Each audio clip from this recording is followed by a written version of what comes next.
Good morning and welcome to the Lakers Lowdown. I'm Anthony Irwin. Today on the show, your Los Angeles Lakers are the 2023-2024 NBA National Basketball Association in-season tournament champions. Let's go! So the Lakers took care of business over the weekend. They obviously, the last time you guys heard from us was Friday afternoon after the night before. The Lakers on Thursday just walloped the New Orleans Pelicans, right? They shut off their water and were so good defensively that I compared them to a Komodo dragon eating a deer stuck in the mud while the deer is like watching itself get eaten. And yeah, that actually happened. I'm not exaggerating. Somebody said it was a great description of the Lakers defense. And you know what? Thank you. The Lakers then followed that up by turning the Indiana Pacers offense, the best offense in the NBA. This is from Darius Soriano, LFR, Forum Blue and Gold, NBA.com. But and several people have pointed this out. I just grabbed his stat. Quote, the Lakers have the top rank offense in the league and historically the most efficient offense ever with 123.5 offensive rating. In the in-season tournament title game, the Lakers held them to an offensive rating of 102.8. I don't know how many people listening, I would imagine a lot of you, but remember Linsanity? And remember how Linsanity was this really heartwarming story that everybody seemed to love? To this day, most people look back on it fondly, other than like Carmelo Anthony. The Knicks then headed into Miami. And the Miami Heat that had Dwayne Wade, that had LeBron James, that, a team that was eventually going to go on, I don't know if I would call it a dynastic run, but certainly like an era defining run is what I would kind of call it, right? You can't describe that era of basketball and not talk about the Miami Heat while LeBron was there. So New York goes into Miami, and I remember thinking to myself, like, I'm a little nervous for Jeremy Lin here. And this isn't just something that I noticed and that other people noticed over the course of that game when Lin went into Miami, but Jeremy Lin himself says that those guys, it felt like playing against those guys, they were out to prove something that night. My fun, like tinfoil hat theory, is that that Heat team that was very close to Carmelo Anthony, they're all very good friends to this day. That Heat team like took it upon themselves to kind of bring Jeremy Lin down a rung or two so that like Carmelo would be like the main story there. And a really fun extension of that theory is like, did Carmelo ask them to do that? I don't think so, but I don't think so either. So anyway, in that game, the Miami Heat absolutely obliterated Jeremy Lin. They just like took him out of the game, and you looked at him throughout that game, and he just had this like kind of dead eye stare, like million-mile stare off into the distance of, well, that was fun while it lasted. What the hell did I just experience? Another kind of example of this is when the Dream Team played against Tony Kukoc's country, and the Bulls had just signed Tony Kukoc, but Michael Jordan was not happy about the signing. So basically, he and Scottie Pippen like took turns guarding Tony Kukoc the full 94 feet of that floor, and never made him feel comfortable. Played physical with him the whole time, and you kind of watch him, and throughout that game, it's just like, these guys are going to be my teammates. I have to deal with them all the time. I guess it's better than playing against them.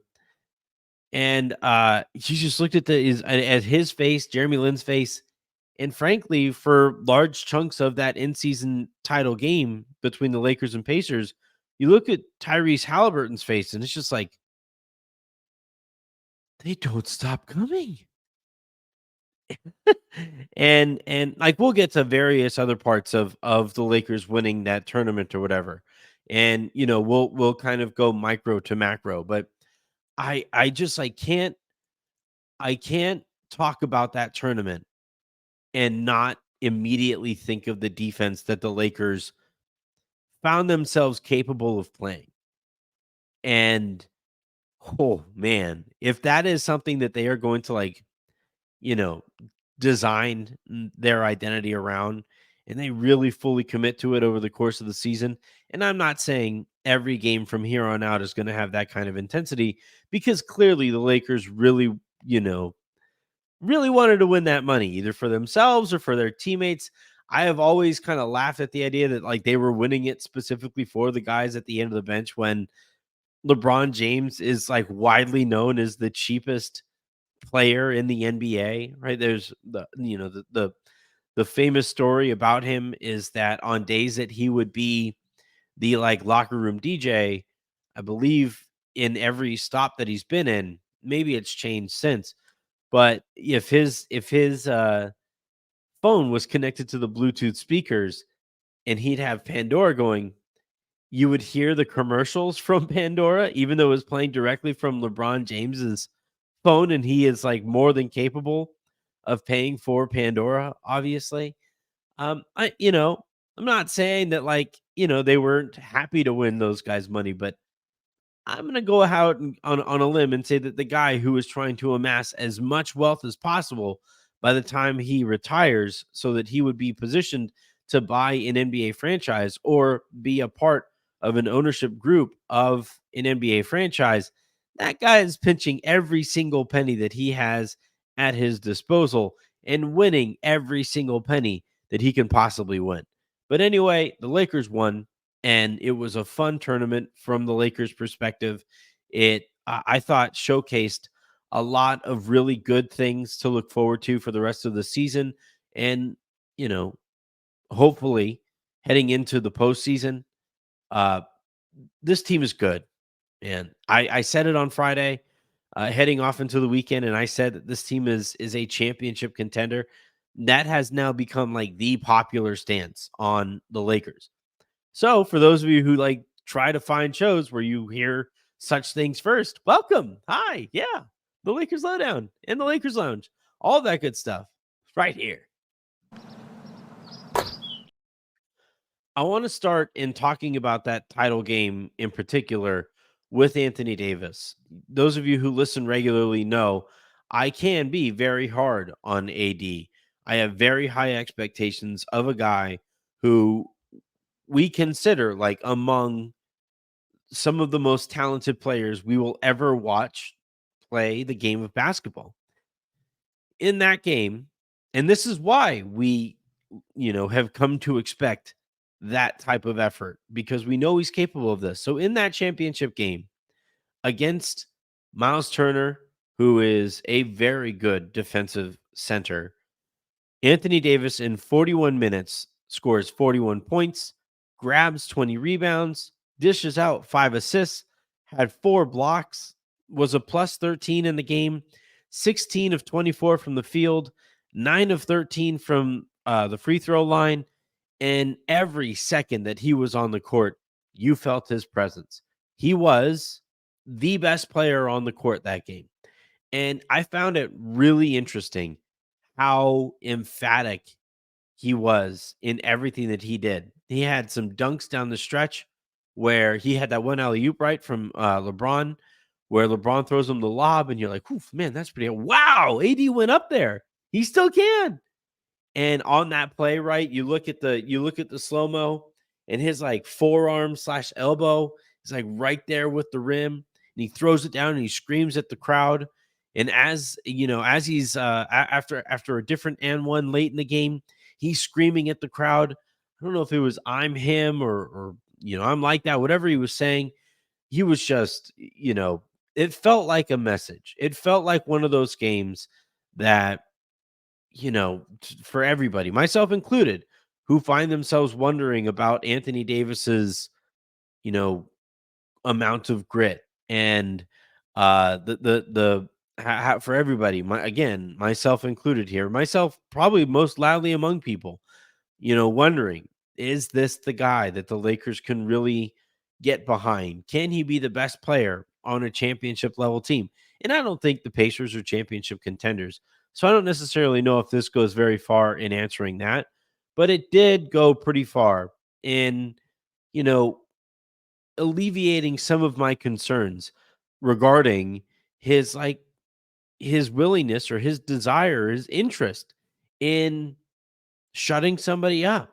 Not to say that the Pacers were saying all kinds of stuff. I didn't notice anything like that. But me, he shut me up in that game. That was great. Please, Anthony Davis, shut me up more often. I mean, it makes it tough for me to make a living if I'm not allowed to talk or whatever. But I'll find other stuff to talk about. Fuck, I'll sing your praises. If that's the kind of game that you're gonna, throw out there in big ones, next time you see Jokic, you throw a game like that out there, and I'm like, all right, let's go. Lakers are even more capable of winning a championship. And the thing that I liked the most about that game against the Pacers was uh the versatility on offense. And then also the willingness to just absolutely dominate somebody. Miles Turner had no place whatsoever on the court next to him. Miles finishes the game 25 minutes, 3 of 11 from the floor, 1 of 5 from three-point range, 3 of 4 from the line, only 7 boards, only 1 assist, only 1 steal, no block shots, and he fouled out and was just behind uh, Tyrese Halliburton and Buddy Hield for lowest plus minus in the game. And basically what the Lakers did here is they turned Tyrese Halliburton and Miles Turner into two of the least impactful players on the court there for the vast majority of the game. And that's like I told Taraj right after the semifinal game against the Pelicans, where I think this Lakers defense is capable basically of taking away every team's best thing. And in this case, they took away their best and second best thing. The Lakers slowed the game down. They absolutely suffocated not one of the best, and not merely like just the best. This team, this Indiana Pacers team, and like it's still on pace because the in-season tournament stats, the finals stats from the in-season tournament finals don't count towards the regular season. So this is still the Indiana Pacers offense, the most efficient offense in the history of the sport. Not This isn't hyperbole. This is statistical, this is statistically backed up. The Lakers absolutely the uh enveloped, if you prefer, the greatest offense statistically speaking in NBA history. That is insane. That is unbelievable. And they did so again in waves where Tyrese Halliburton, he had a couple spurts here and there, but in 35 minutes, Halliburton 8 of 14 from the field, 2 of 8 from three-point range, 2 of 3 from the free throw line, 20 points, 11 assists. Like that's a fine game for anybody, but Halliburton was getting oh my God, this is superstar, next superstar. I still think he's capable of being a superstar, but the Lakers basically just nah, no, we're gonna Jeremy Lin this guy. We're gonna Tony Kukoc this guy. And again, throughout that game, late in it, you see Halliburton, million mile stare. Ooh, man, this sucks. Playing against this defense sucks. And it's because not only do you have all of that length on the perimeter where the Lakers can start Cam Reddish on him, and then they can go to Max Christie, and then they can go to Jared Vanderbilt, and then you can go back to Cam Reddish.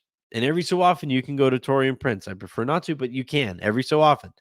And you can just rotate guy after guy after guy after guy. and you can throw different coverages in pick and roll, and you can blitz it. And the Lakers had a lot of success blitzing, especially with Anthony Davis being kind of the if AD was guarding the screen there and the Lakers blitzed it, you had AD and Vanderbilt or AD and Cam Reddish blitzing the ball handler there, and it was just like, well, this sucks. For the ball handler, for us, it was great. It's really fun to watch.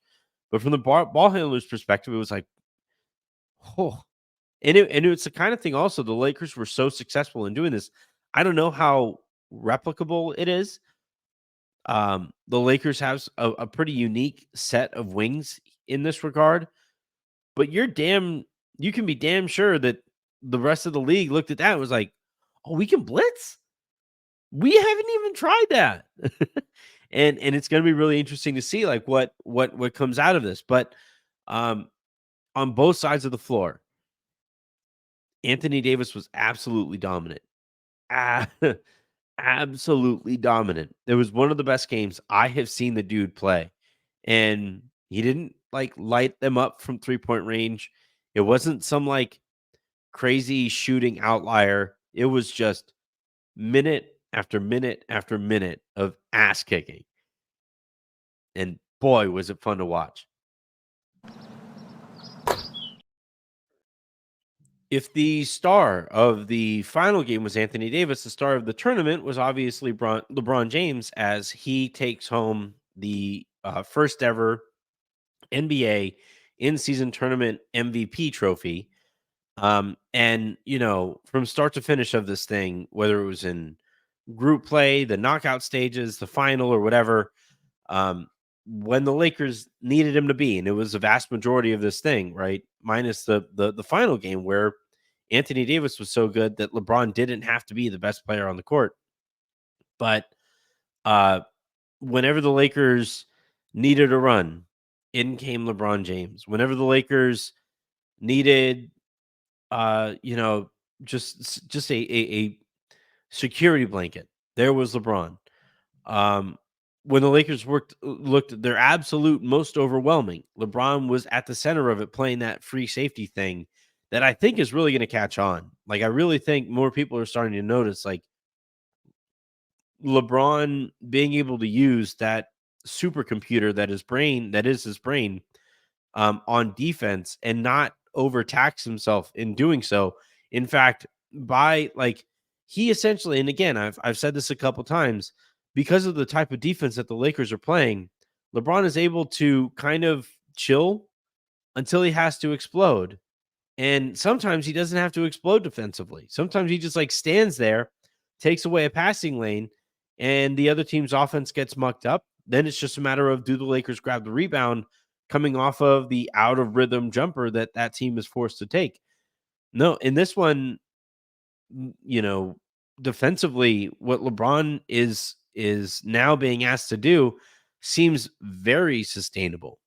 Seems exciting, frankly. And with the amount of wings that the Lakers have, and now that they're all healthy finally, you're seeing a version of this team that surrounds LeBron with an incredible amount of talent, And look, they aren't all going to be healthy all the time, and there are going to be some lulls. I'm really curious how the Lakers look now that these games are behind them and they have to find urgency somewhere else.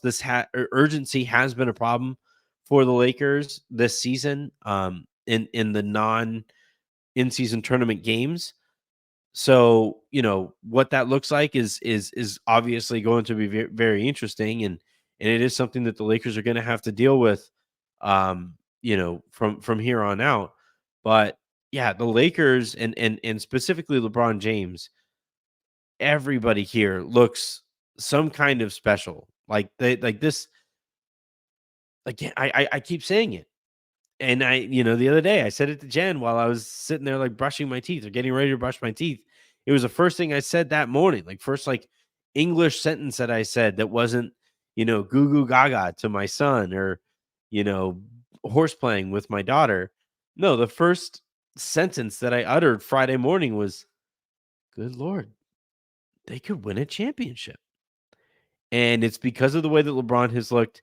It's because of the type of defense that he is now able to play, and it's because of the type of identity that the Lakers seem to really be buying into. I also want to take away from this and point out what it looks like when the Lakers, kind of answer the bell, right? When it comes time to, and like in all of these games, like right in the Pacers game, it was like relatively close. The Lakers never blew them out. And then late in the game, it was, when it came time to, really seal things up, Lakers did so.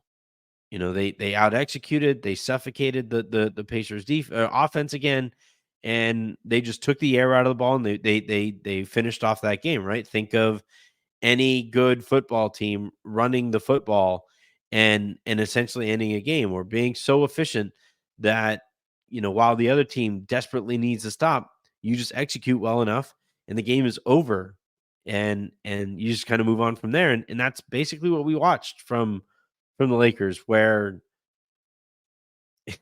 every time throughout this tournament that they needed a win, or they needed to send a message, or they needed to answer a message, they were able to do so. And that competitive nature, that competitive culture, now that they have now seen that from themselves, I really hope that they start to hold themselves accountable when they start falling short of it. And it's going to happen. It's a long season, and these stakes are no longer there between now and the playoffs. And so right now, what the focus becomes on is like doing what you can to replicate what you just showed off what you just showcased in that in-season tournament, and then building from it from there. And we like, it's kind of like I say with Anthony Davis. I have seen him be special, and I know that he is capable of replicating what made him special in those moments that he was. And here with this Lakers team, I have now seen them be special. And I'm not expecting it every single night, because that would be stupid. Like, the point is to be able to throw that fastball when it comes time. But I am expecting to see it more often than not. And I am expecting to see some version of that defense that suffocated the best statistical offense that we have ever seen. And when that tone is set by LeBron and by Anthony Davis, so long as the role players there, follow suit and match that energy, yeah, the Lakers have about as impressive a fastball as anybody in the league has been able to throw this year. And the crazy thing here is the Lakers have plenty of room to grow. Like, the Lakers beat the Pacers on Saturday, despite shooting 2 of 13 from three-point range, 15% from three-point range. Now, it helps that they held Indiana to 10 of 41, 24% from three-point range, but only making 2 three-pointers and winning going away. They won by 14 by the end of the thing. So the Lakers looked overwhelming despite not making three-pointers. So you just make some three-pointers, right? And that was the joke that I kept making with Raj on Thursday after the Lakers beat the crap out of the Pelicans, which, like, part of that was on the Pelicans. I think they're like a sad, unserious bunch, and I'm really curious where they go from here. But like the Lakers basically here, um, we've wondered what's it going to look like when the Lakers play that kind of defense and make their threes. Well, they beat the Pelicans by 44. And, like, if the Lakers have just like an average shooting night against the Pacers, you're talking about potentially a 20-point win against, again, a really good team playing really good basketball. So, like, in that regard, just from like a shooting perspective, the Lakers can still look better than they did in that game as they wrapped up an in-season tournament championship. Um, there's also, like, in terms of personnel, a ton of room to grow. They still haven't seen Gabe Vincent, so maybe they turn him into something. You can consolidate the wings. You can go out and get another big. You can do any number of things here to take that next step. And that next step, like, I already consider them among the elite contenders for a championship. Can you leapfrog a couple of those teams? Can you make yourself a favorite, right? Can you make yourself the favorite, depending on the personnel that you bring in or the steps forward that you take in the areas that you need to? I give they're this team is really effing good, and they were at times overwhelming in this tournament. And I think they can get better. I I, re- I know they're going to get better. My last little note, as it pertains to the Lakers specific in-season tournament, especially final win, was it had to feel good for D'Angelo Russell, and now the audio was leaked where apparently D'Lo was telling Bruce Brown like to back up all the shit that he talked over the summer. Um, Now that Jokic is not there, and that was just it's the kind of thing that like D'Lo is a very easygoing guy. Um, he's unique, don't get me wrong, and he does have an ability to kind of rub people the wrong way, but you don't really think of him as like a shit talker. You don't really think of him even as somebody who like takes notes on who says what or who said what about him. D'Lo is again like a pretty laid back, easygoing guy, and I thought it was cool to again see that kind of competitive fire come out and watch him feel comfortable to talk that kind of shit to Bruce Brown and for it to like fit in with the larger Lakers culture to where D'Lo saying that stuff and like kind of poking at somebody isn't the kind of thing that anybody else around there is like, lighten up a little bit. No, D'Lo says those things, and I think in that locker room, from what I've heard in that locker room, the response to it is like, "Fuck yeah, let's go, let's shut up more people." And look, the Lakers don't play the Nuggets again. I don't believe until February. So like we kind of have to wait to see like how that amount of talking gets shut up if it does. But again, you combine all of this. You combine the identity, you combine the personnel, you combine some of these guys getting a little nastier. And now all of a sudden you're looking at this group that's like, "Oh man, this again," it's like I said on Friday and surprised the hell out of Jen because it was the first thing I said to her. This team can win a championship. Not going to go out and say that they will. Way too early for that. A lot of steps still need to be taken, but this team is legit. And this tournament hammered that home in many more ways than one. As far as like zooming even further out from like a league wide perspective, I do think, and like I'm hoping that next season when they make a couple tweaks to the tournament, I'm hoping that one of the things that they address obviously like is the actual basketball impact, right? You shouldn't play an extra game more than everybody else and just like not have it count at all towards the regular season. It has to like be a tiebreaker at the very least. And I do think that like some draft capital should come an organization's way when they like do what the league is hoping that they would do and like actually compete to their fullest ability. And by the way, there was no lamer response to what happened over the weekend than the people who were like, "Aha, you losers, why are you celebrating winning?" What? Losers for celebrating winning. So in order to celebrate those things, you need to have won, and yet somehow they are losers despite having won. Okay. I even saw a Clippers fan, like, poking fun at the Lakers. It's like, "You're talking again? Really?" Like, the last I heard from the Clippers, Lou Williams was explaining why everybody there quit on the pursuit of a championship. You're talking about, like a team taking a thing seriously. All right. But I think though, even if like the specific basketball doesn't get addressed in the next iteration of the in-season tournament, I do hope that that the league finds a way to uh or becomes known around the league. Like so for Christian Wood, for example. Christian Wood is making, I think, just under 3 million bucks this year. I'm gonna look up his Christian Wood contract, not contact, contract. 2 year, yeah, 5.745 million dollar deal. So a shade under 3 mil for the next couple of years for Christian Wood. This $500,000 payout, right, is like a 25% raise for him or so.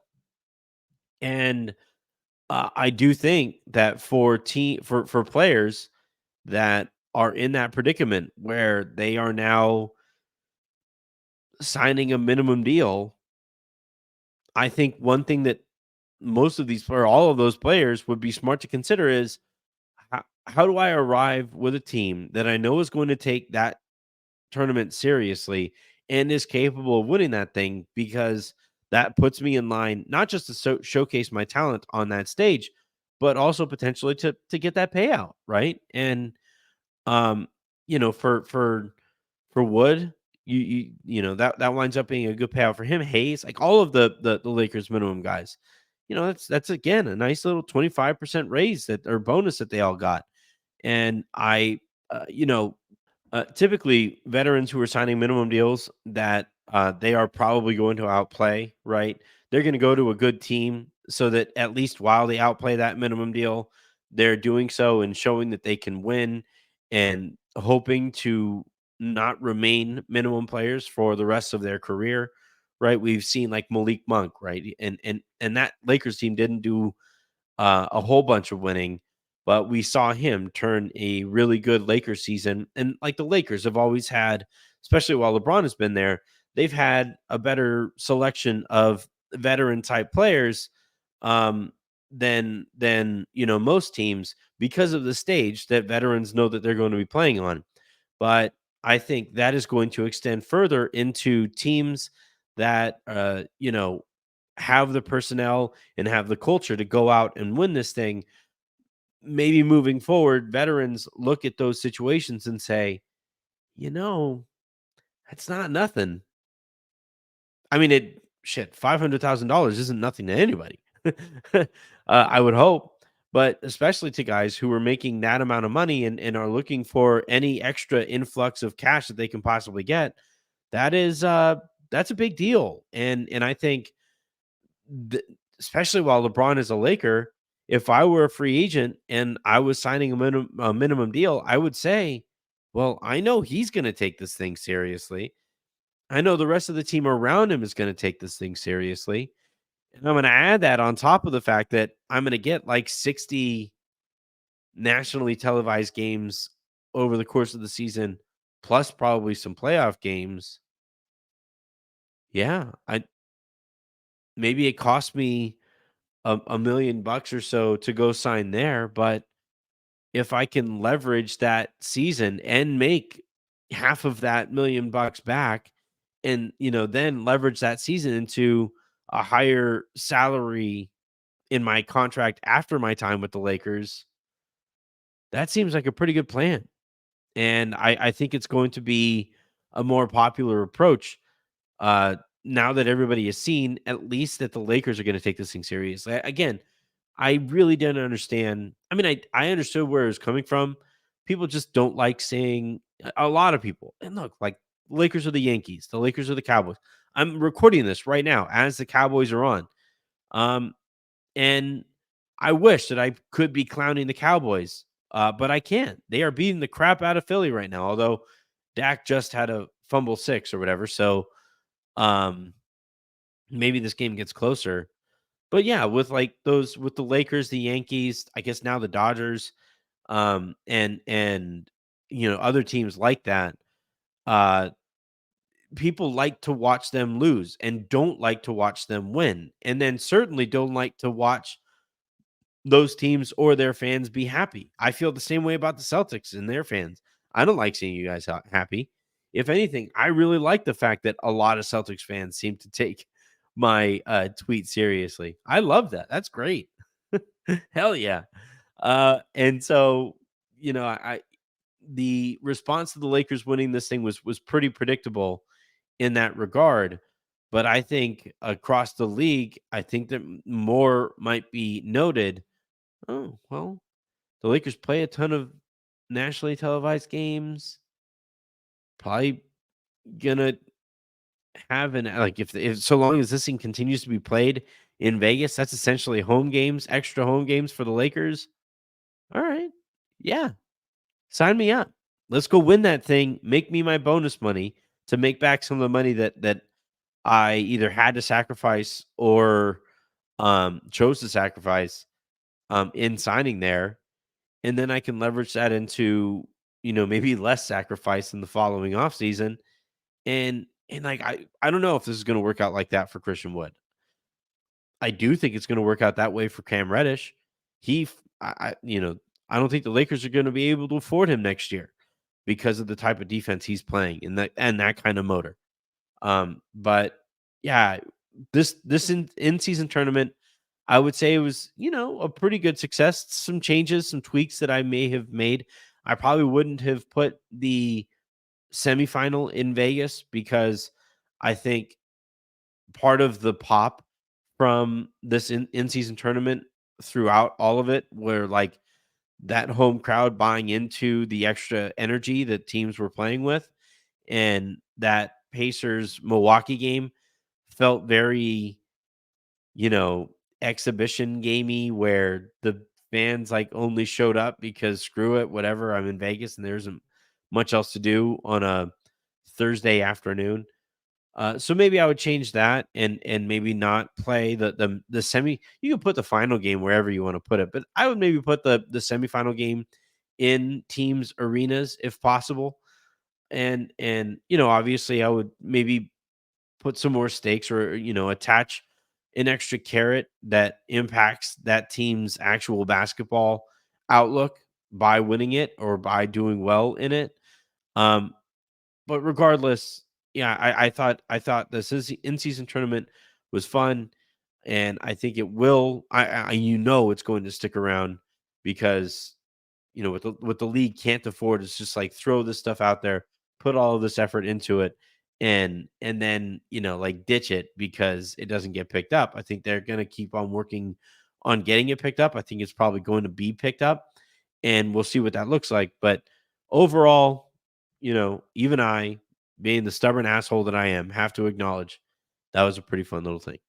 Probably has a lot to do with the fact that the Lakers won, and I might feel differently if the Lakers didn't, but it was fun. Also, over the weekend, Adam Silver said that he's thinking about adding more color to NBA Finals courts. Adam, if you do that, I will show up at your house with a sign that just says, I am very disappointed in you. That's all I can say on the air. All right. Before we go, before I do my sign off and all of that stuff, for those of you who are Lakers fans, there's a lot of overlap between you and the Dodgers. And the Dodgers reportedly over the weekend, though I haven't seen any official announcement or anything like that, which is kind of interesting. I think we're still waiting on physicals, but Shohei Ohtani put on his Instagram that he is going to be a Dodger. And thank God, because the Dodgers punted the previous offseason and sat out the Juan Soto sweepstakes, trade sweepstakes here. So thank goodness they went out and got Ohtani, it looks like. And I can't wait to watch them next season. But man, what a fun weekend, right? For traditional Los Angeles sports fans. You know what, I'm going to say it. For the best kinds of Los Angeles sports fans. For those of you who root for the Lakers, who root for the Kings, who root for the Dodgers, who root for the Rams, even if you go back, or even the Raiders, right? Because of LA ties there. Um, Not so much the Chargers because they're a San Diego team. Certainly not the Clippers because they're the Clippers. However you feel what your college allegiance might be or whatever. But I think of all of the LA teams, the most crossover between them is between the Lakers and the Dodgers.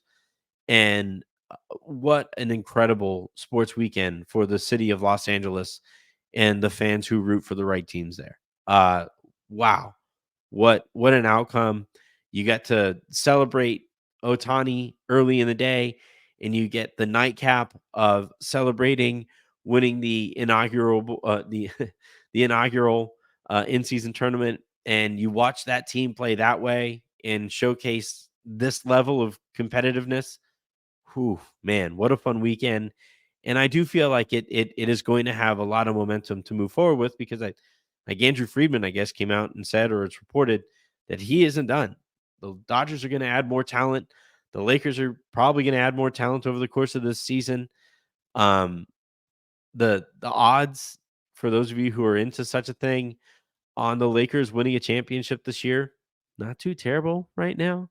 Maybe take a look at those. Oh man, I'm getting ahead of myself.